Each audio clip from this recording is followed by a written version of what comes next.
All right, 2020 Volvo 1 year review. All right, we're at my house in New Jersey. We're getting ready to go to Florida though. We'll spend the rest of this coronavirus in Florida. But that's not what we're talking about here. We're talking about this truck and 1 year review. So far I have 80,000 miles, 79,000 something. I didn't drive a lot this year. It looks like that coolant's a little low, but after you run it, it's right at the full mark.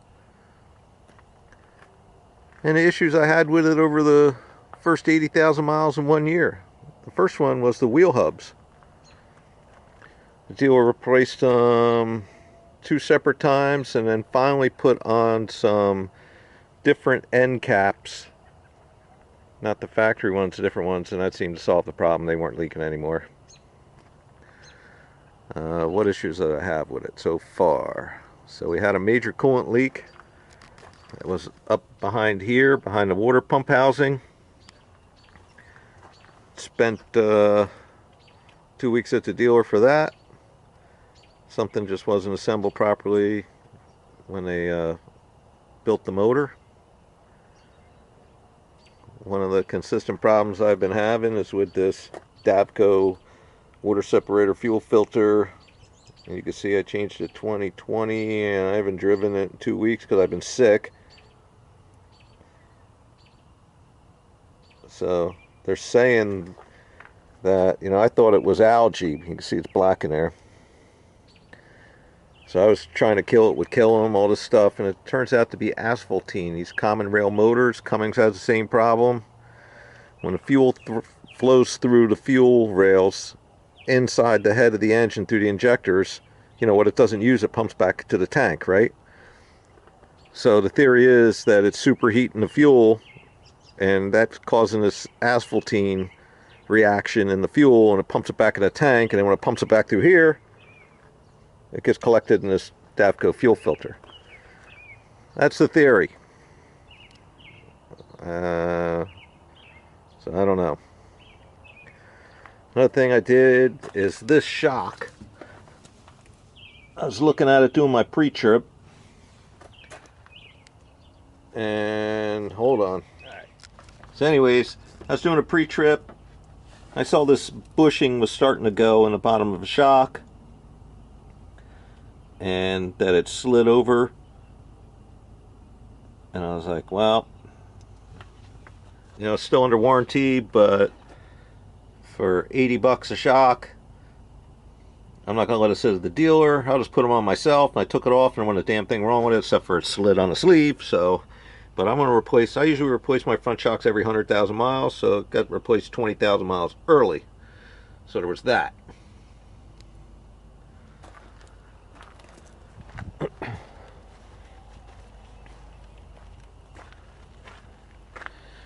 The steering box. This is a common problem with the Volvos. They haven't solved it yet. It makes like a pressure relief noise inside, and it radiates up this shaft, and you hear it inside. You can hear it when I have the microphone on my chest. They replaced the steering box. It was good for about, I don't know, 8,000 miles, and now it's back with a vengeance. Oh yeah.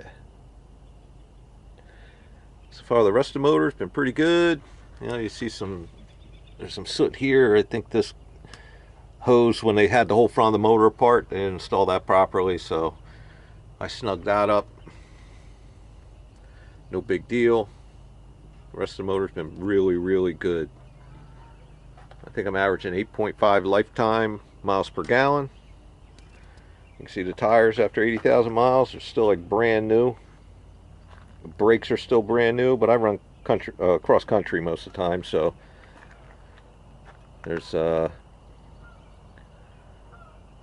it's not a lot of turning and backing in and out of docks and blah blah blah every day.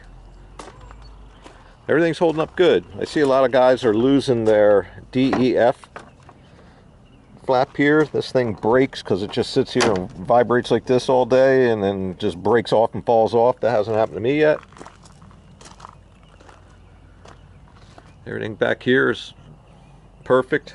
I am going to get locking gas caps because last time I was in South Carolina, somebody was so generous to themselves to steal all the fuel out of that tank on that side and leave the cap off in the rain. Thank you very much. Rear tires are still like new, wearing like iron. Yeah. All right, inside. Oh. These cabinets. This one's broke. This one's broke, but it still works. This one broke. This one broke. And that one broke. The latches are garbage. Fantastic plastic. Now this one I can still stick my finger in there and grab it to unlock it. So, yeah, that's some cheap crap there. That's the only problem I had on the inside. Everything else is holding up spectacular. So all in all, this has been a great truck. I mean, it spent some time at the dealer, right? But it was all minor problems, this and that, except for that coolant leak. That was pretty major, and the hub's leaking. You know, it was in the dealer 3 times for that, each time for a week. And I just didn't want it to fail while I was out in like the middle of Arizona or New Mexico, right? So that would be an issue. But there's no signs of wear on these seats. Of course, you know, my wife's barely sat in that one, so there's that. There's no signs of wear on the steering wheel, even though I'd like to get that leather one. They told me it's $700. So I don't know if I'll get that or not. I did put these carpets in. I picked them up at the Kenley 95 truck stop in North Carolina. And it makes it much better when you're walking around in your bare feet and it's cold out. So that part's nice. And what else did I have to show you? Let me think for a minute. I know some other damage that I actually did myself, because I had my laptop up on the bed right there, right? And it slid down through this little crack, hit this, and bounced up, put a hole in my screen, and thank God it didn't break the window. That was self-inflicted. So don't go to sleep with your laptop up on your bed. You know, I'm a YouTuber, right? So I watch YouTube. Puts me to sleep. None of my friends' videos put me to sleep, but puts me to sleep. Asian Mahi, Mother Trucker. Yeah. It's my hat collection. And I had to take probably 25 hats out of here. But all in all, yeah, if you get one of these trucks, rides great, gets spectacular fuel economy. I think I could probably average a lot more if I slow down, but I haul balls. Whatever the speed limit is, that's what I'm going. 75, I'm going 75. So I think I could get a lot better fuel economy if I slow down, because, you know, I'm usually hauling 40,000 plus pound loads to California, right? And you're going over the Rockies or the Tehachapi or whatever. It really sucks the fuel down. So yeah, highly recommended, man. 2 thumbs up. Get one if you can. So we'll see how many miles I can get out of this. I don't know. I was thinking about upgrading for a couple reasons, which I'll show you right now. One thing is, I don't know if you can see this because it's dark, but I have drum brakes. I was going to upgrade. You know, the next truck is going to have disc brakes. You know, it's an option I can get. Another issue I have is the front axle is 12,500 pounds, and this thing has 300-gallon fuel tanks. And I hung, all you can see is the exhaust pipe from my APU. That's behind this panel, and that thing's 400 and some pounds. So, you know, that's about what, 6 times 8, 4, 6 times 5. That's about 50 gallons of fuel. Find a 6300? No, more than that. That's 70 gallons of fuel. Yeah. So it's 70 gallons of fuel less, plus all my crap inside, and my wife, and da da da da da. So for that reason, I have a adjustable fifth wheel. It slides back and forth. But to get optimal fuel economy, this thing has to be up here. 39 inches from there to the trailer is the optimum. If I slide it up, I'm overweight on the front axles. So as it stands now, I could do a heavy load, but I can only put about a half a tank of fuel in it, which is still plenty. I mean, a half a tank is just, it's 150 gallons, right? So, I mean, you got to stop every day anyway. So that's another upgrade I would do. I'd get the 13,000, I think it's 13.2 or 13.5 you can get on these front axle. I will definitely do that the next time. So I think that whatever the expense is for that, if you're going to order one of these trucks, and you're going to need to do it if you're going to put in an APU and have the big tanks like I do, and you want to slide the fifth wheel forward, you need that heavier duty front axle. And I think the fuel economy the fuel savings alone will pay for that option from everything I just explained. So I would do that. And this has every option that a Globetrotter has except for leather. I don't really care for the leather. The one option that I love the most is that rain sensing wipers. That is the bomb. Just flick a switch and drive.